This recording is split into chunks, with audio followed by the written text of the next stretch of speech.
이 프로그램은 방송통신위원회 방송통신발전기금을 지원받아 제작한 것입니다.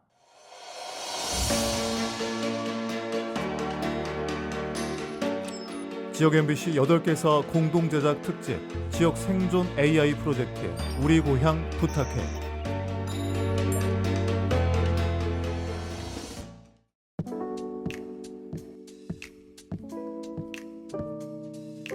반갑습니다. 저는 창원시정연구원에서 연구를 하고 있는 구본우라고 합니다.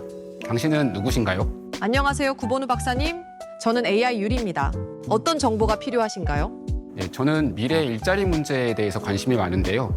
AI 시대 지역 일자리가 증가할 가능성에 대해서 궁금합니다. AI 시대의 지역 일자리가 늘어날 가능성은 매우 큽니다. 다양한 방법으로 AI 기술을 활용해 지역 일자리를 창출할 수 있습니다. 다음은 몇 가지 예시입니다. 첫째, 스마트 농업. AI를 이용해 농업 생산성을 높이고 효율적인 농업 관리를 통해 농업 분야의 일자리 창출을 도울 수 있습니다. 둘째, 원격 의료. AI 기반 원격 의료 시스템을 통해 지역 의료 접근성을 개선하고 의료 관련 일자리를 제공할 수 있습니다. 셋째, 스마트 제조업. AI와 로보틱스를 활용한 스마트 제조 공장을 운영해 지역 일자리를 창출할 수 있습니다. 넷째, AI 교육 및 훈련. 지역 주민들을 대상으로 AI 기술을 배우고 활용할 수 있는 교육 프로그램을 제공해 다양한 분야에서 일자리를 창출할 수 있습니다. 다섯째, AI 기반 원격 근무 환경을 조성해 디지털 노마드를 유치하고 지역 경제에 기여할 수 있습니다. 여섯째, 관광 및 문화 콘텐츠 개발. AI를 활용한 관광 정보 제공, 문화 콘텐츠 제작 등을 통해 관광 산업을 활성화하고 일자리를 창출할 수 있습니다. 이처럼 다양한 방식으로 AI 기술을 활용해 지역 일자리 창출을 도울 수 있습니다. 구체적인 계획과 실행이 필요하지만 AI는 지역 경제와 일자리 창출에 큰 잠재력이 있습니다. 더 궁금한 점이 있으신가요? AI 시대 지역의 일자리가 감소할 가능성도 있을까요? AI 시대에는 특정한 종류의 일자리가 줄어들 위험이 있을 수 있습니다. 특히 반복적이고 기계적인 작업은 AI와 자동화 기술로 대체될 가능성이 큽니다. 예를 들어 제조업에서의 조립 라인 작업이나 물류산업의 창고 관리 등은 AI와 로봇에 의해 자동화될 가능성이 큽니다. 하지만 동시에 새로운 일자리의 기회도 열릴 수 있습니다. AI와 관련된 기술 개발, 유지 보수, 데이터 분석 등의 분야에서 새로운 일자리가 생길 수 있으며 창의적인 작업이나 인간의 감성과 상호작용이 필요한 분야에서는 AI가 대체할 수 없는 영역이 존재합니다. 따라서 AI 시대에 대비해 교육과 재훈련을 통해 변화하는 일자리 시장에 적응하는 것이 중요합니다. 다양한 분야에서 AI 기술을 활용하고 이를 통해 새로운 기회를 창출하는 노력이 필요합니다.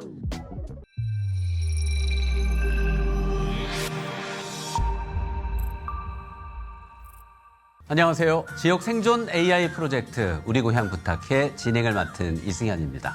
우리 일상으로 다가온 AI와 협업해서 지역 소멸 문제를 풀어보는 시간인데요.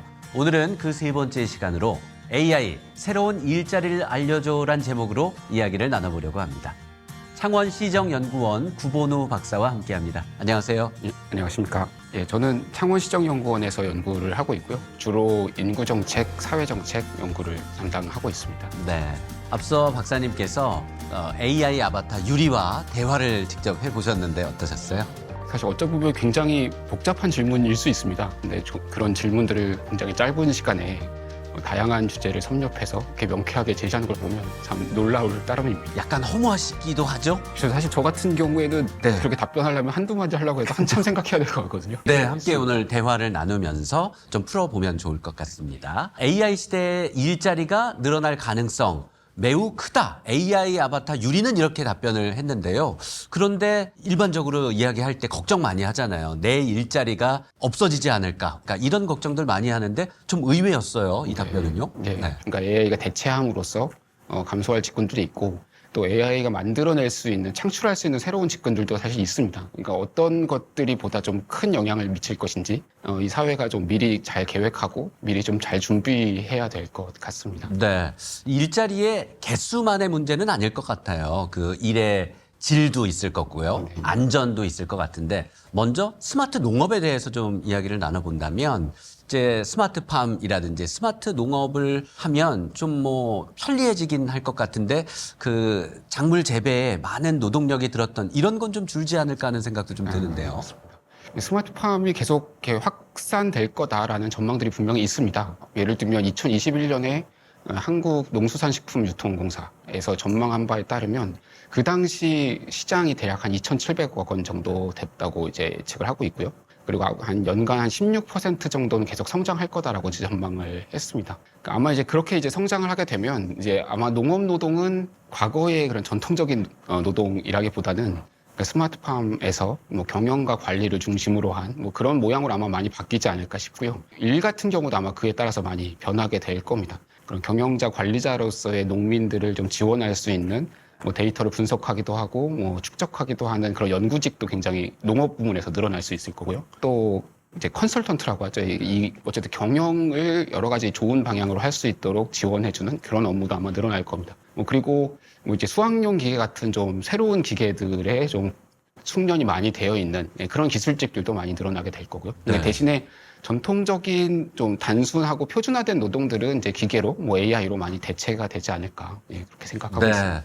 이번에는 이제 의료 부분 한번 말씀을 나눠볼게요. 우리 국민들의 건강 혹은 생명과도 직결된 부분이라서 좀 첨예하고 또 의료계에서는 우려도 많이 나타내고 있잖아요. 네, 맞습니다. 예를 들면 원격으로 건강 상태를 모니터링하는 문제라든가 그 모니터링 결과에 따라서 뭐 기본 아주 정부적인 처치를 하는 이런 분야 같은 경우에는 실제로 뭐 공동체의 건강 증진이라든가 뭐 의료 서비스의 질의 강화라든가 이런 데 이제 기여를 할 수도 있다라고 생각하고요. 다만 이제 아까 잠깐 말씀하셨던 것처럼 의료 분야라는 게 워낙 좀 민감한 분야라서 쟁점이 많은 것도 사실입니다. 일단 첫 번째는 의료계 안에서도 대면 진단을 하는 것보다는 확실히 이제 원격 의료를 한다거나 하는 것이 진단의 질이 떨어질 수 있다는 얘기는 사실 나옵니다. 뭐 이제 뭐 문진을 한다거나 아니면 이제 환자의 주변 환경들을 충분히 고려해야 분명하게 이제 진단을 할 수가 있는데 이제 원격 진단 차원에서는 이제 그런 것들을 할 수 없는 한계가 사실 있기 때문에 진단에 여러 가지 오진이 발생할 수 있는 가능성 뭐 이런 것들도 사실 얘기를 하고 있고요.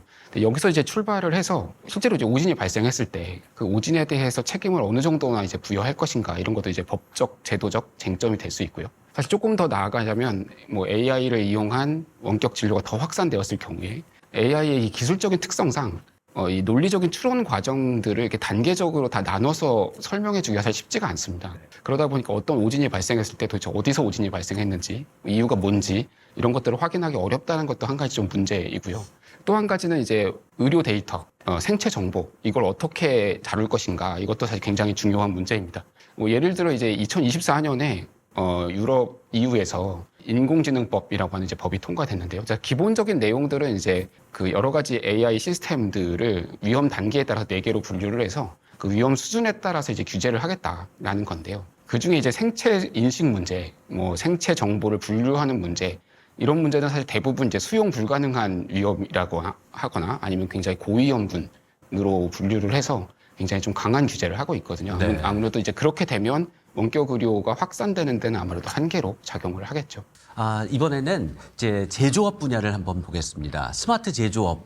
이 분야가 제일 일자리가 많이 줄지 않을까 싶기도 합니다. 왜냐하면 단순 반복하던 그런 노동력들이 기계가 로봇이 대체하는 경우들 많이 있잖아요. 네, 맞습니다. 그 제조 공정이 AI가 많이 도입이 되고 자율화되면 실제로 분명히 편익이 있을 거라고 생각합니다. 이미 지역에서도 최소한 한 중견 기업쯤 되면 뭐 부품 검사들을 뭐 AI를 이용해서 하는 경우도 사실 많이 있고요. 그 외의 기업들에서도 유지 보전 업무들을 AI를 이용해서 그러니까 공정들을 충분히 잘 분석을 해서 고장 가능성들을 미리 예측하는 그런 시스템들을 많이 도입하고 있습니다.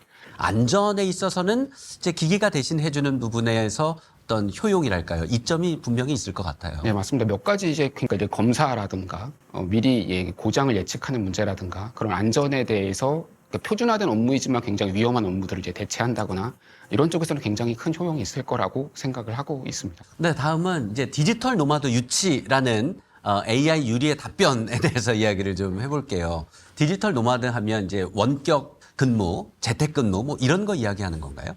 아무래도 이제 그렇죠. 사실 뭐 그 모양새로만 놓고 보자면 여러 다양한 이제 디지털 기계를 가지고 시간과 장소에 구애받지 않고 이제 일을 하고 그렇게 일하는 사람들의 이제 네트워크가 이제 산업과 기업의 좀 중요한 조직 형태가 되는 이런 걸 이제 디지털 노마드라고 아마 부를 수 있을 것 같은데요. 사실 우리나라에도 특히나 이제 코로나 시기 때 엄청나게 증가를 했습니다. 근데 이제 문제는 그 후에는 또 다시 이제 감소를 하고 있다는 건데요. 경제활동 인구조사 통계에 따르면 2021년에 114만 명까지 이제 증가를 했다가 그 이전에는 한 10만 명이 채 안 되는 수준이었거든요. 오, 10배 이상 네, 늘었네요. 네, 맞습니다. 예. 네. 114만 명까지 증가를 했다가 2024년에는 다시 53만 명까지 이제 감소를 했습니다. 그래도 늘긴 늘었어요. 네, 맞습니다. 이제 코로나 이전보다는 확실히 늘었는데 다시 이제 그 성장이 둔화되고 있는 것은 맞습니다. 이게 이 문제가 제가 보기에는 조직의 구조를 어떻게 창출할 것인가의 문제와 사실 연관이 있기 때문에 사실상 여러 기계가 발전하고 기술이 발전을 하고 한다고 해도 성장을 하는 데 일정한 좀 한계가 있을 수 있습니다. 뭐 예를 들면 전통적인 조직 문화를 굉장히 좋아하시는 기업들도 물론 있고요. 네.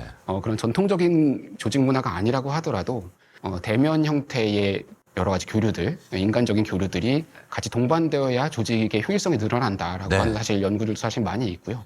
일자리에 대해서 이야기 나누고 있는데요. 특히 AI가 일자리를 대체할 것이다. 여기에 따른 어떤 걱정, 불안 이런 것들은 정말 지울 수가 없습니다. 특히 반복적이고 이제 단순한 업무들 이런 건 아무래도 기계가 더 효율성 있게 잘 할 수는 있겠죠. 예, 맞습니다. 사실 이런 얘기들은 어떻게 보면 굉장히 많은 곳에서 많이 얘기가 되고 있으니까요. 이거 약간 결을 조금 달리해서 지역의 관점에서 좀 이런 문제가 어떻게 좀 나타나고 있는지 잠깐 좀 말씀을 좀 드려보자면 예를 들면 경남, 창원 이런 지역에는 굉장히 많은 공장들이 있습니다. 근데 이제 관련한 연구들도 당연히 필요하죠. 근데 그 연구들은 대부분 다 이제 그 인력이 이제 풍부한 수도권에서 생산 라인이 설계된다거나 이제 이런 일들이 이제 벌어지게 되고요. 그래서 수도권에서 생산 라인을 설계를 하면 이 지역의 제조업에서는 그 라인에 따라서 굉장히 단순하고 표준화된 업무들을 사실 반복합니다.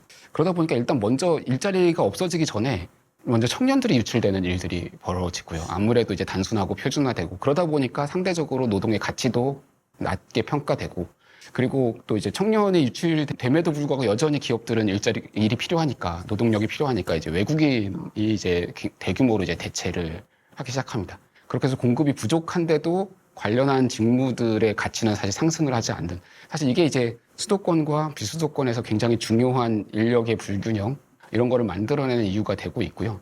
아마도 이제 AI가 적용되고 그리고 그게 이제 노동력을 대체한다라고 하는 얘기들이 현재 기존의 이제 자동화 과정들에서 수도권과 비수도권의 관계와 같은 그런 관계 양상들을 계속 만들어가게 된다면 진짜로 비수도권 지역들은 뭐 지역 소멸 얘기를 지금보다 더 피부에 와닿을 수밖에 없는 그런 상황이 될 수도 있겠다 이런 생각이 좀 네, 제조업의 경우에 또 그런 일이 있을 수 있고 또 농업 분야에도 또 그런 네, 맞습니다. 현상이 심화될 수가 있겠군요. 네, 앞서 구본우 박사님께서 AI 유리와 질의하고 답변하는 과정에서 창의적인 일, 상호 의사소통하는 일은 기계보다 사람이 더 잘한다. 고유 영역이 여전히 남아있다. 이런 답변을 했는데 여기에 대해서는 어떻게 생각하시나요? 얼마 전에 좀 이슈가 됐던 논문이 하나 있습니다. Illusion of Thinking이라고 하는 논문을 발표했는데요. 기본적인 그 논문의 설계는 이런 겁니다. 그러니까 어떻게 보면 약간은 좀 이전의 AI 모델이 하나 있고요. 정말 이제 최근에 추론이라든가 자기 성찰이라든가 이런 것들을 이제 가능하게 하는 대규모 추론 모델이 또 있습니다. 뭐 딥식 같은 경우가 아마 이런 데에 해당할 수 있을 텐데, 그러니까 이 두 개의 모델들을 놓고 퍼즐 형태의 문제를 주면서 그 문제의 복잡성들을 계속 높여나갔을 때 이 두 개의 모델들이 어떻게 효과적으로 답변을 하는지를 이제 찾아봤습니다. 살펴봤습니다. 근데 이제 약간 낮은 수준의 복잡성에서는 두 개의 모델이 비슷하게 답변을 했습니다. 비슷한 수준의 신뢰도, 비슷한 수준의 효율성을 가지고 답변을 했는데 중간 정도의 복잡성 문제에 대해서는 최근의 모델들이 훨씬 효율적인 답변들을 했던 것으로 이제 나타나게 됐고요. 근데 이제 문제는 복잡성이 좀 고도로 증가했을 때 이때는 이제 대규모 언어 모델이든 추론 모델이건 모두 다 굉장히 낮은 효율성과 낮은 신뢰도를 이제 보였다라고 하는 그런 연구 결과를 발표를 했거든요. 그 외에도 사실 여러 요즘의 연구들에서 어떤 맥락들이 갑자기 추가되어야 한다거나 아니면 맥락이 굉장히 복잡하다거나 이런 문제들에 대해서 아직 AI가 충분히 좀 답변하지 못하고 있다라는 연구들도 사실 많이 나오고 있습니다. 제가 이 말씀을 왜 드렸냐면 창의성이라던가 신미성이라던가 이런 문제들은 제가 생각하기에는 가장 복잡한 맥락들을 좀 깔고 있는 그런 인간의 감각과 인간의 소통 방식이라고 생각을 하거든요. 나중에 어떻게 될지 모르겠지만 굉장히 오랜 기간 동안은 그런 뭐 창의성, 신미성, 정서, 교감 이런 문제들은 인간이 뭔가 담당을 해야 되고 인간이 사고해야 되고 인간이 좀 꾸려나가야 될 그런 인간의 역량 영역으로 보이고요. 네. 그럼 이번에는 AI 유리에게 직접 한번 단순하게 좀 물어보겠습니다. 네. AI 유리님께 최대한 예우해서 일목요연하게 물어보겠습니다. AI 유리님, 네, 질문을 하나 드리겠습니다. 앞서 구본우 박사님과의 대화에서 일자리에 대해서는 상호작용 그리고 창의적인 일에 있어서는 사람이 더 뛰어나다. 아직까지 AI가 대체할 수 없는 부분이 있다고 했는데 그런 일자리의 예로는 어떤 게 있을까요? 인간의 감성과 상호작용이 필요한 창의적인 일자리는 여럿 있습니다. AI가 대체하기 어려운 분야로 다음과 같은 직업들을 예로 들 수 있습니다. 첫째, 예술 및 엔터테인먼트, 음악가, 화가, 작가, 영화감독, 배우 등 예술적 창작과 표현이 필요한 직업들. 둘째, 교육, 교사, 교육자, 트레이너 등 학생이나 학습자와의 상호작용이 필요한 분야. 셋째, 사회복지 및 상담, 사회복지사, 심리상담가, 코치 등 사람의 감정을 이해하고 지원하는 직업. 넷째, 의료, 의료진들은 환자와의 신뢰와 소통이 중요한 덕분에 인간의 감성적 접근이 필요합니다. 특히 상담치료사, 치과의사, 간호사 등이죠. 다섯째, 디자인 및 광고, 그래픽 디자이너, 패션 디자이너, 광고 기획자 등 창의적이고 독창적인 아이디어가 필요한 직업. 여섯째, 문화와 커뮤니티 이벤트 매니저, 커뮤니티 활동을 기획하고 실행하는 직업으로 사람들과의 소통과 관계 형성이 중요한 역할을 합니다. 일곱째, 사업 기획 및 컨설팅, 사업 전략 컨설턴트, 인사관리 전문가 등 사람의 통찰력과 다양한 경험이 필요한 직업. 여덟째, 유명 요리사 및 소믈리에, 음식과 음료에 대한 감각이 요구되며 새로운 미각 경험을 제공하는 직업. 이처럼 인간의 독창성, 감성, 그리고 사람 간의 상호작용이 중요한 직업들은 AI가 대체하기 어려울 것입니다. 네, 우리 일자리에 대해서 창원시정연구원 구본우 박사님과 이렇게 이야기를 나눠봤는데요. 오늘 말씀 감사합니다. 네. 여러분께서는 지금 지역 생존 AI 프로젝트 우리 고향 부탁해 3부 AI 새로운 일자리를 부탁해 함께하고 계십니다. AI 유리 오늘은 일자리에 대해서 이야기를 나누고 있는데요. 그중에서 AI 시대에 가장 먼저 사라지게 될 일자리에는 어떤 게 있을까요?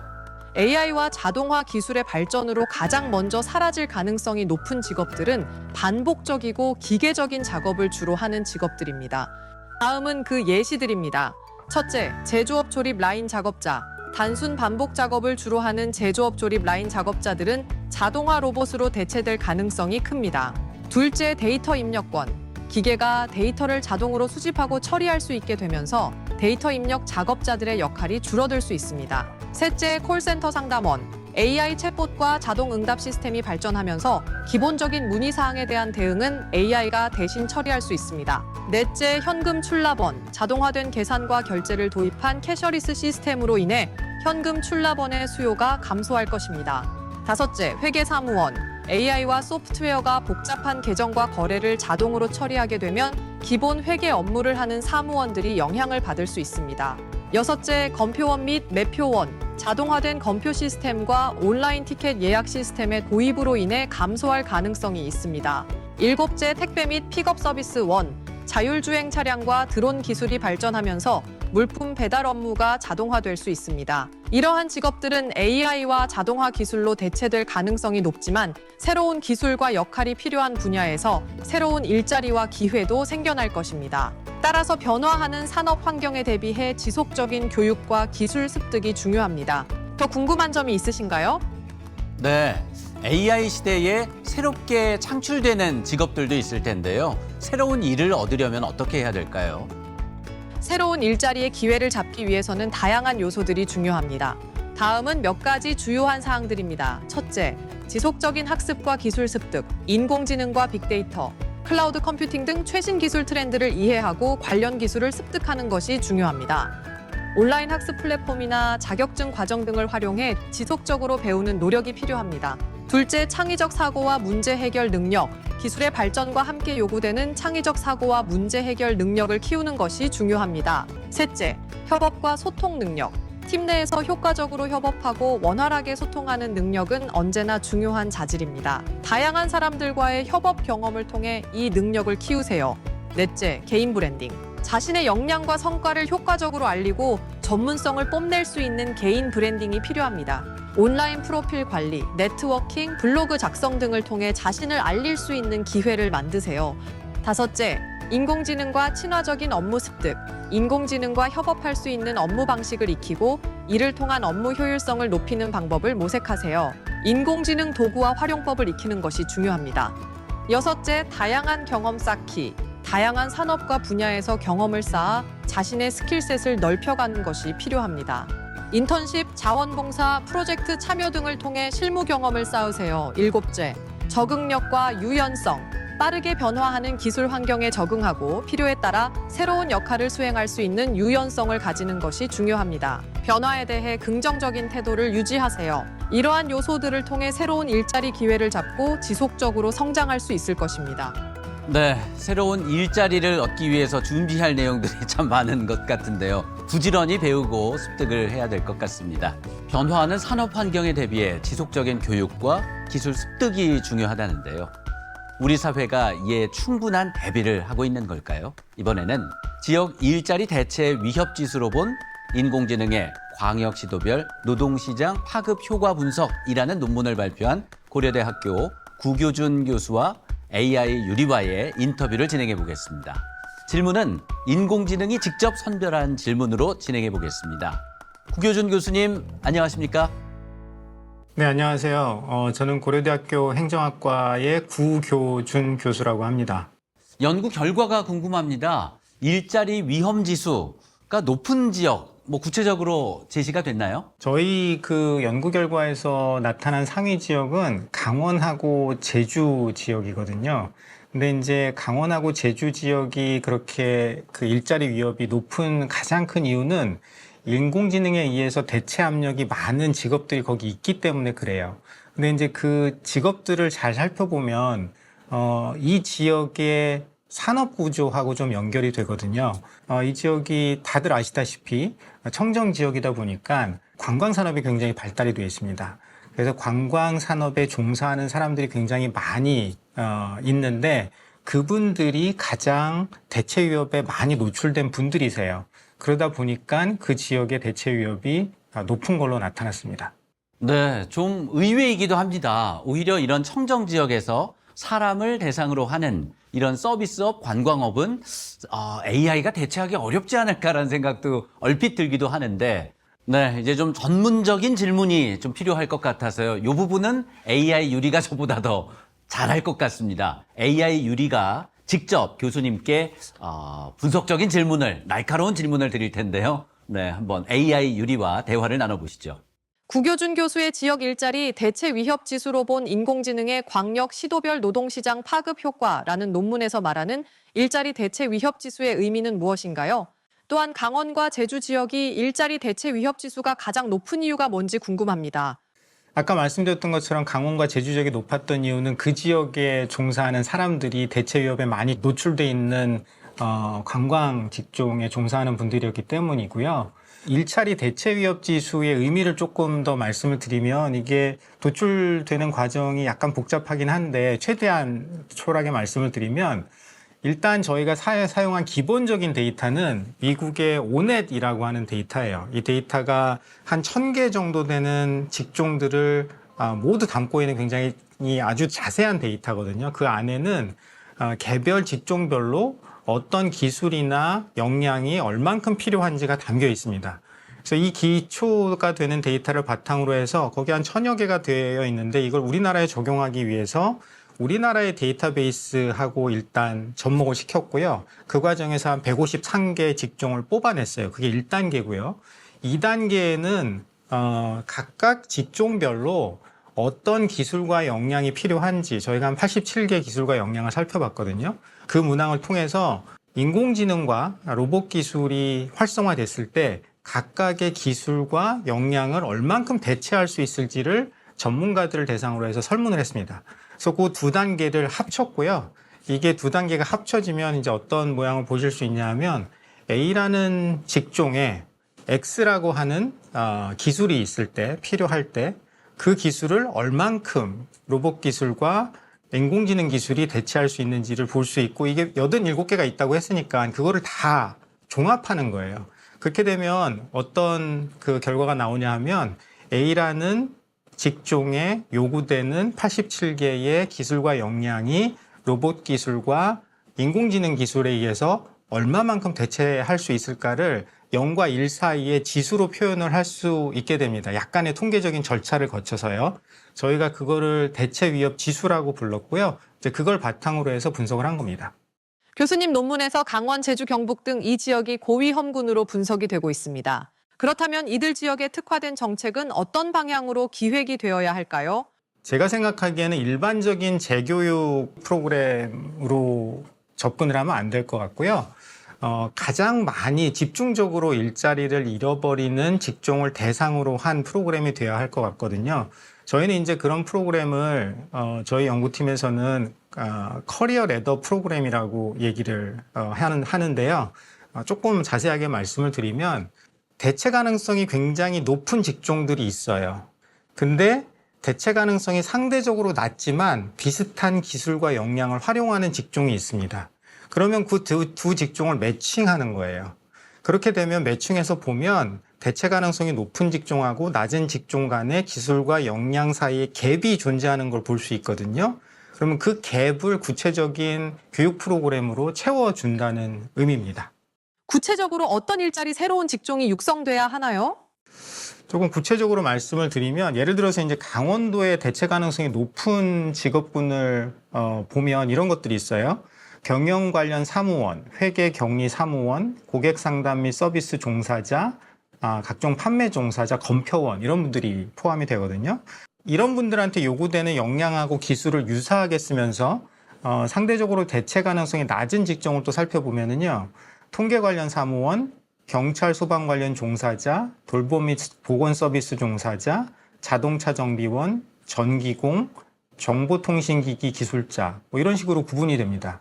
약간의 차이가 느껴지시는지 모르겠는데 앞서서 말씀드렸던 직업군들은 굉장히 단순 사무직, 단순 서비스직이고요. 두 번째 말씀드린 직업군들은 서비스직이긴 한데 조금은 더 종합적이고 그다음에 높은 수준의 지식이나 아니면 기술을 요구하는 서비스직이거나 아니면 그 장비를 실제로 사용하는 기술직, 기능직들일 거예요.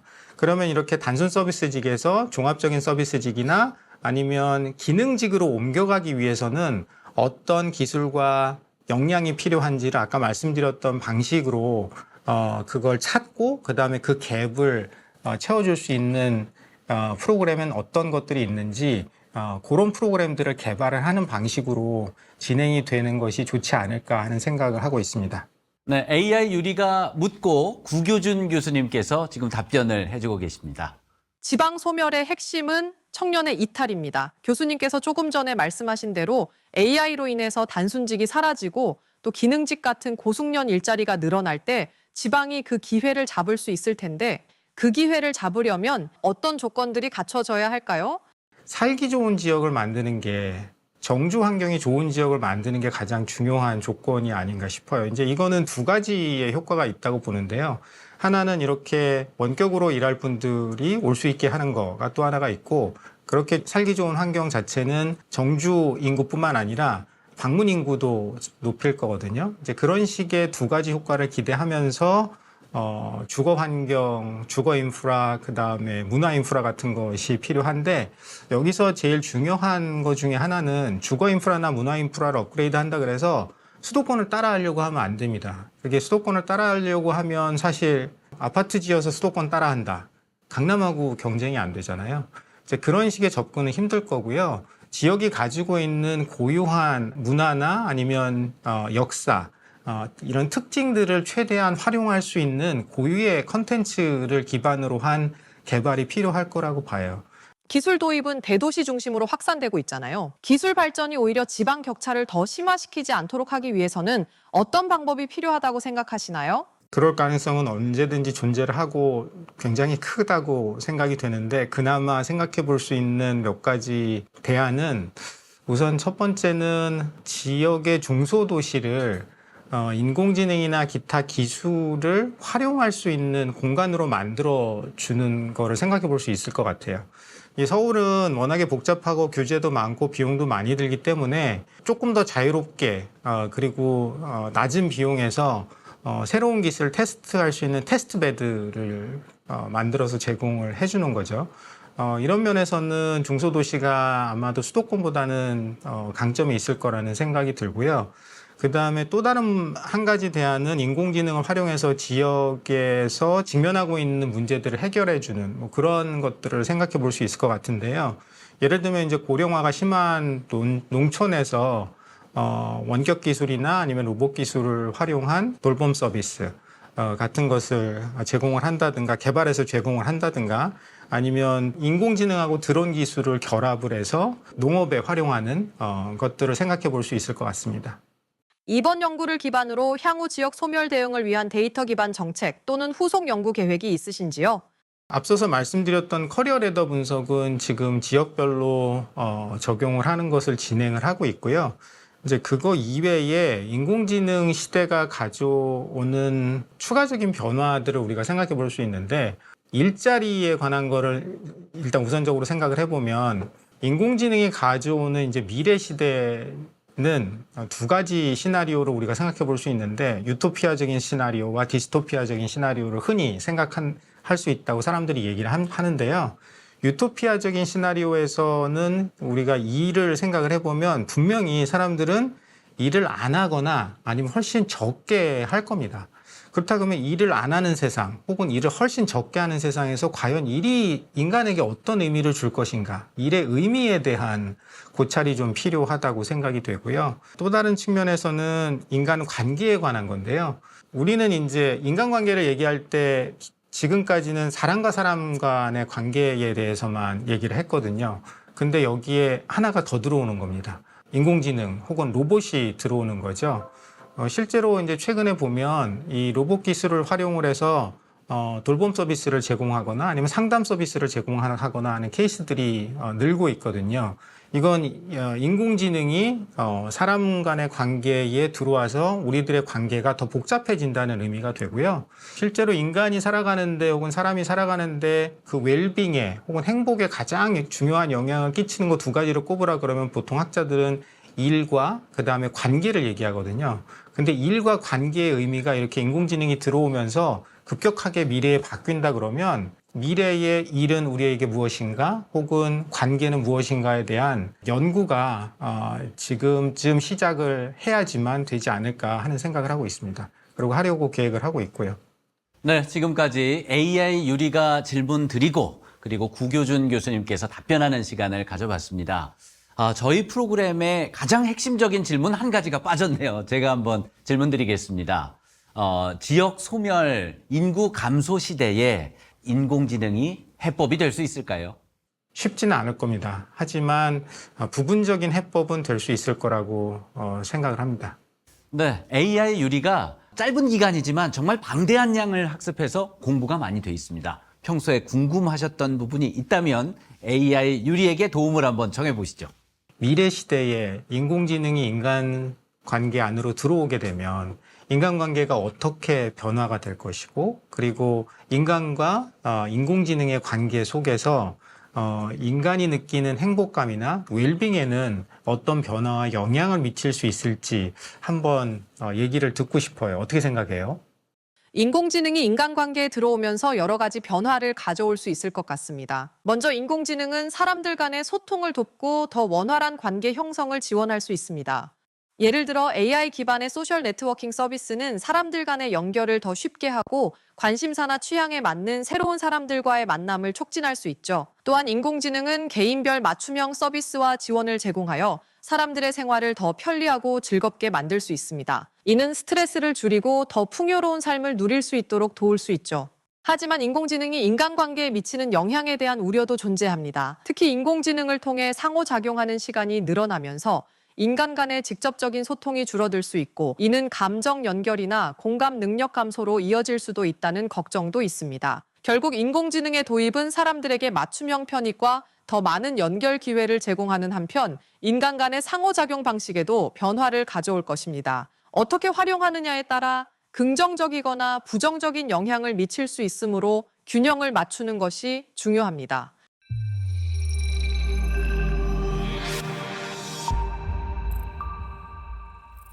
안녕하세요. 아나운서 박지연입니다. 반갑습니다. 저는 오늘도 빅데이터 분석을 통해서 지역 소멸의 해법을 모색해 보겠습니다. 이제 AI 시대로의 전환, 거스를 수 없는 큰 물결인데요. 먹고 사는 것과 직결된 우리의 일자리들은 이 AI 시대로 변화하는 것과 함께 어떻게 바뀌어 나가게 될까요?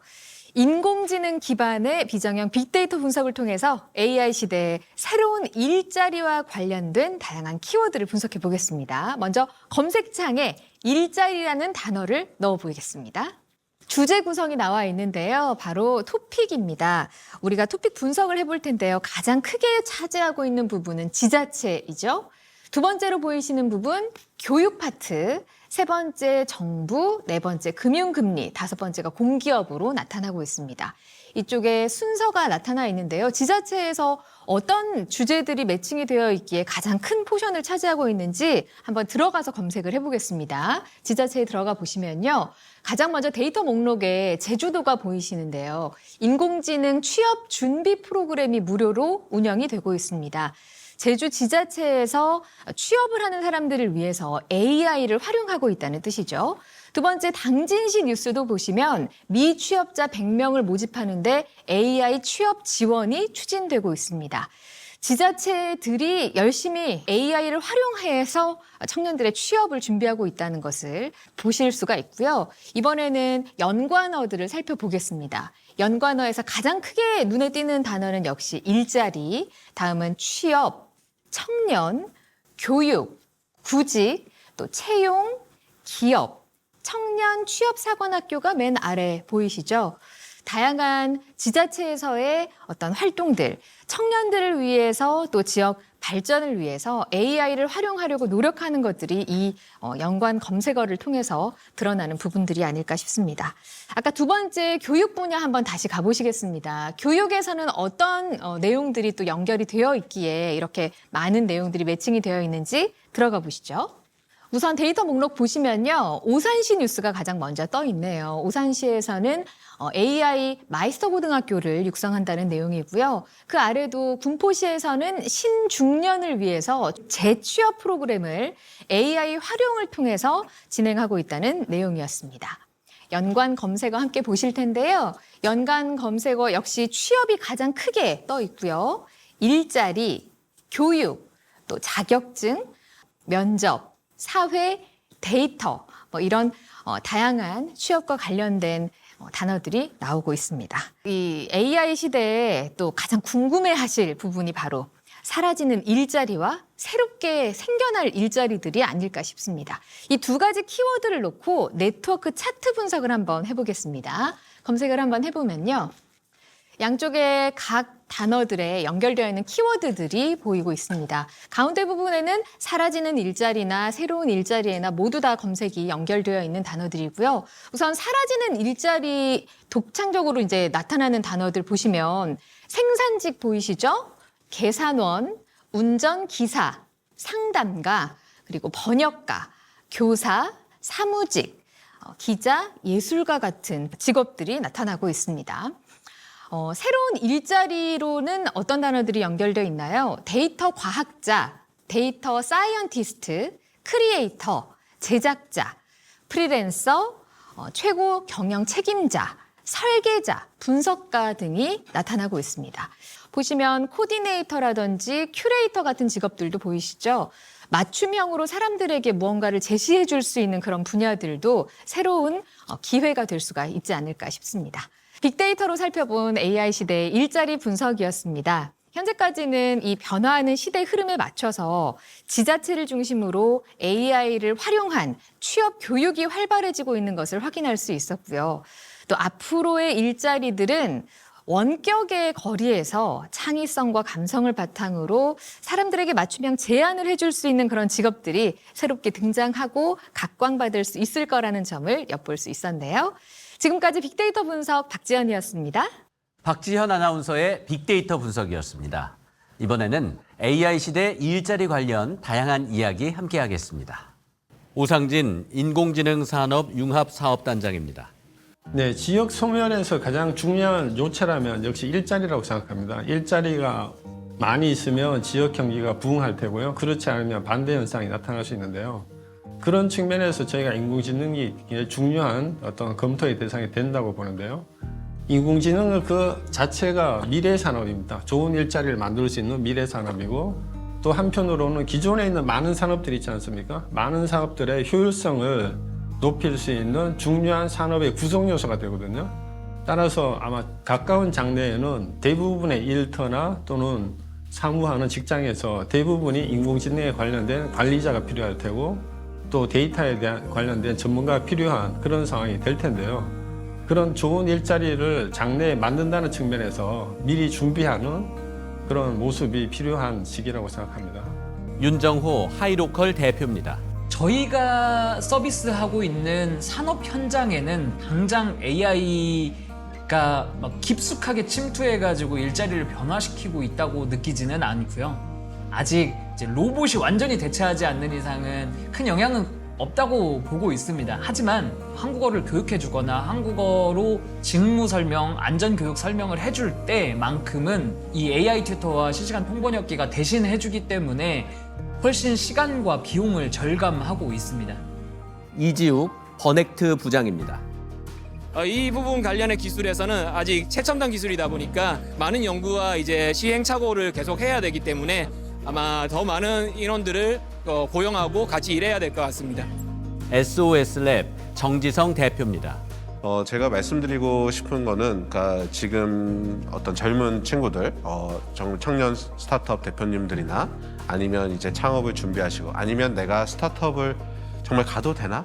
내가 이 지역에서 먹고 살 게 있나? 무조건 수도권을 고민하는 친구들에게 좀 해드리고 싶은 얘기는 충분히 지금 잘하고 계시고 충분히 똑똑하시고 충분히 열심히세요. 그런데 우리가 어디로 갈지 이 방향에 대해서 좀 생각을 한 번만 좀 해보시고 그러니까 고개를 한번 들고 열심히 하시면 좋을 것 같아요. 이미 지역에서 글로벌 비즈니스를 만들 수 있는 환경은 우리 선배님들을 통해서 어르신들을 통해서 잘 갖춰진 토양이고요. 이제는 우리가 쫄지 말고 젊은이들의 패기로 글로벌을 꿈꾸면서 뛰면 됩니다. AI의 툴을 장착하시고 뜨시면 얼마든지 지금 계시고 지금 살고 싶은 그 지역에서 만들 수 있습니다. 그러니까 쫄지 마시고 자신감 가지시고 고개 들고 글로벌 비즈니스를 같이 했으면 좋겠습니다. MBC 강원 영동, 원주, 충북, 대전, 광주, 목포, 경남, 제주 MBC 8개사 공동기획 12부작 특집 지역생존 AI 프로젝트 우리 고향 부탁해 오늘 3번째 시간이었습니다. 네. AI 시대의 일자리를 좀 살펴봤는데요. 우리 모두의 고민이 깊어지는 시간이 아니었나 싶네요. 이렇게 지역생존 AI 프로젝트 우리 고향 부탁해는 인간이 묻고 AI가 데이터를 학습하고 분석하며 전문가와 지역 주민들의 목소리를 통해서 현실적인 해법을 모색하고자 합니다. 지역생존 AI 프로젝트 우리 고향 부탁해 세종사이버대 김덕진 교수의 AI 특강으로 마무리하겠습니다. 다음 시간에는 4부 AI 우리 삶을 돌봐줘로 함께하겠습니다. 고맙습니다.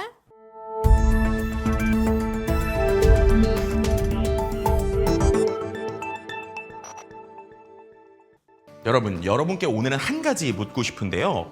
AI가 정말 사람처럼 생각할 수 있을까요? 우리가 최근에 흔히 말하는 생성형 AI는 잘 말하는 AI죠. 기존 데이터를 바탕으로 새로운 문장이나 그림, 음악을 만들어내는 데 특화되어 있습니다. 하지만 문제도 있죠. 예를 들면 조건이 복잡한 질문을 던지면 말은 많지만 핵심은 없고 겉으로 보기에는 똑똑해 보이는데 막상 중요한 판단이 필요한 순간에 허당이다라는 것들을 경험해 보셨을 겁니다. 그런데요, 이 최근에 등장한 AI는 뭔가 다릅니다. 오픈 AI의 O3, O4, 구글의 제미나이 2.5, 엔트로피 클로드의 오퍼스 4 같은 모델들은요, 사고를 하는 듯한 인공지능, 즉 추론 AI로 진화하고 있습니다. 우리가 흔히 아는 생성형 AI, 그러니까 기존의 GPT-3나 GPT-4 같은 초기 버전은요, 인터넷에 존재하는 엄청난 양의 데이터를 학습해서 이 말 다음엔 어떤 말이 나올 확률이 높을까라는 걸 계산해서 문장을 만들어냈습니다. 하지만 그 한계는 명확했죠. 논리적 추론이나 수학 계산이나 복잡한 조건 해석에서는 AI가 자꾸 비틀거렸습니다. 이유는 간단합니다. AI는 말을 잘할 뿐 이해나 사고는 하지 않았기 때문입니다. 자, 그러면 여기서 제가 단순한 예시 하나 들어볼까요? 기존에 있는 GPT한테 이런 질문을 해요. 민수가 지혜가 있는 방으로 걸어갔다. 지혜는 부엌으로 갔다. 지금 지혜는 어디 있을까요? 라고 질문을 하면요. 기존의 GPT-3나 GPT-4 초기 모델은 종종 방이다 라고 이상한 답변을 합니다. 왜냐면요. 문장을 쫙 보시면 이 문장 구조 자체에서 민수가 지혜에게 간다라는 흐름만 기억하고 그 뒤에 있는 지혜가 나중에 부엌으로 갔다라는 문장은 무시하는 경우가 많았기 때문입니다. 그러니까 앞 문장에서의 흐름은 패턴으로 기억하고 있는데 뒤에 건 논리적으로 업데이트를 못하니까 답변이 이상한 거예요. 반면 최근에 추론형 AI한테 질문을 하면 이렇게 대답을 합니다. 지혜는 부엌에 있습니다. 민수가 그녀가 있던 방으로 갔지만 그녀는 이미 부엌으로 이동했습니다. 자, 이거는 단순한 기억력 문제가 아니죠. 시간 순서, 주체의 행동 변화, 상황 업데이트까지 계산해서 논리적으로 문장을 해석한 결과입니다. 이것을 바로 리스닝, 즉 추론이라고 얘기합니다. 사람이 어떤 일을 할 때 단계별로 생각을 하고 해나가는 것과 같은 형태라는 것이죠. 즉 AI가 단순히 정보를 나열하는 것이 아니라 상황의 구조를 파악하고 조건과 변수에 따라서 유보적이면서도 합리적인 판단을 내리는 수준까지 도달했다라는 것이죠. 흥미로운 것은요, 이 오픈 AI가 챗GPT한테요 추론이 가능한 O3랑 O4를 지금 메뉴로 넣어놨거든요. 근데 그 메뉴에 보시면요, 그 능력을 추론이라고 번역하지 않았고 이성이라고 번역했습니다. 왜 그럴까요? 생각을 해보시면 추론이라고 하는 말은 계산이고 기술처럼 들리잖아요. 근데 이성이라는 건 마치 인간의 고유의 능력처럼 느껴지죠. 즉 AI가 점점 인간과 유사한 사고 체계를 가진 존재다라고 진화하고 있음을 암시한 표현이다라고 할 수 있습니다. AI가 단순히 데이터를 다루는 기계가 아니라 이제는 사고 파트너로 변하고 있다는 선언입니다. 이런 AI의 변화는요, 교육이나 경영, 법률, 심지어 철학적 토론의 영향까지 영향을 미치기 시작했습니다. 결국 우리는 창작하는 AI에서 사고하는 AI로의 전환점을 마주하고 있습니다. 정리하자면 이렇습니다. 생성형 AI는 말하는 AI였다면 추론형 AI는 생각하는 AI입니다. 그리고 그 생각은 이제 막 인간의 방식과 맞닿기 시작한 단계입니다. 이제 우리는 질문해야 합니다. AI가 이성을 갖기 시작한다면 우리는 어떤 이성을 가지고 그들과 소통할 것인가? 지금까지 김덕진이었습니다.